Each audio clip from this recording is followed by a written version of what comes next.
नमस्कार। मोनोपोली और डुओपोली के कारण भारत की प्राइवेट सेक्टर की कंपनीज भविष्य में भारतीय सरकार और भारतीय लोगों को ब्लैकमेल ना कर पाए और अपनी मनमानी ना कर पाए, इस दिशा में गवर्नमेंट ने एक इंपॉर्टेंट कदम, महत्वपूर्ण कदम उठाया है। आपको याद होगा, दिसंबर 2025 में भारतीय एविएशन सेक्टर में 66% की हिस्सेदारी रखने वाली इंडिगो ने अपनी मोनोपोली के कारण किस तरीके से भारतीय लोगों को ब्लैकमेल किया और सरकार को घुटनों पर आने पर मजबूर किया। 5-6 दिनों तक तकरीबन भारत के एविएशन सेक्टर में फियास्को बना के रखा और भारतीय सरकार को अंततः झुककर अपनी पॉलिसीज वापस लेना पड़ा, जो उन्होंने पायलट्स और क्रू मेंबर के लिए बनाया था।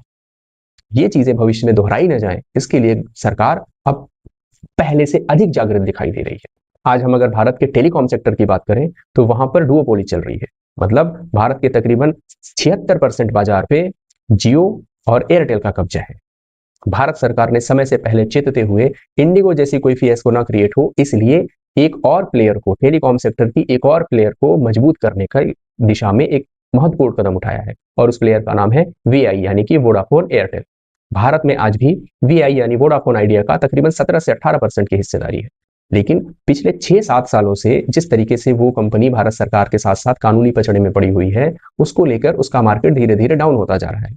उसको तकरीबन 87,000 करोड़ रुपए का एजीआर पेमेंट करना है भारतीय सरकार को, जो कि ड्यू है। एजीआर यानी एडजस्टेड ग्रॉस रेवेन्यू, वो रकम होती है जो आपको आपके रेवेन्यू का जो हिस्सा गवर्नमेंट को लाइसेंस फीस और स्पेक्ट्रम फीस के रूप में देना होता है। Over the period of time interest की वजह से ये रकम धीरे धीरे धीरे साल दर साल उनका 87,000 करोड़ पर पहुंच गया है।